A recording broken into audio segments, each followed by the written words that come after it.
So, but what about Teofimo at 140 for Shakur? Well, maybe, but Teofimo, I think, is looking at a match against Ryan Garcia, which hopefully we'll be able to do in February.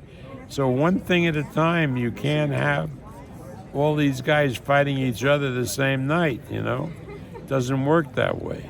I know you. Obviously, Ryan's a big draw, so it makes sense he'd want to fight him. But if Haney beats Prograis, they're 1-2 at 140, and they've been talking about each other for years. Yeah, but being 1-2 means nothing. It's how much revenue they can drive, and nobody has 9 million followers the way Ryan Garcia does on social media. What if Garcia opts to go the rematch route with Davis instead of trying to get in there with Teofimo, which could make him more money? A Davis I don't fight. think so.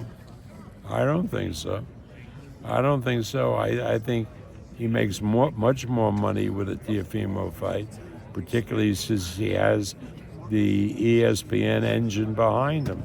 Remember, there's engines behind these fighters.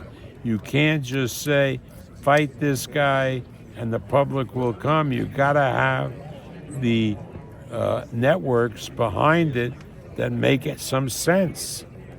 And I got to ask you too, Bob. I got to ask you too, Bob. You mentioned Crawford's a very talented fighter. Recently got stripped of the IBF for the Duran Ennis fight. What do you think of that? And I don't know any of the facts, so it would be wrong for me to talk about it. I mean, why did they strip him? Did they approach him and ask him to fight their mandatory, who was Ennis, and he refused? I don't know. I really have absolutely no idea. So how can I comment whether it was right or wrong? Gotcha. Let me just get this last one then, Bob. Fury Ngannou happens. Fury got the decision, but a lot of people didn't. Even if you scored it for Fury, Ngannou kind of came out the moral victor.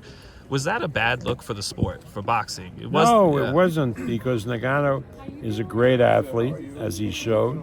Yeah, he has a tremendous punch, which I said going in, and there was no book on him as a fighter, as a prize fighter, for Fury to prepare with, unlike his fight with Usyk, where he has all this footage to look at as far as Usyk is concerned.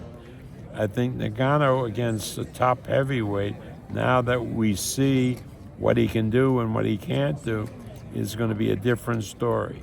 Thank you, Bob.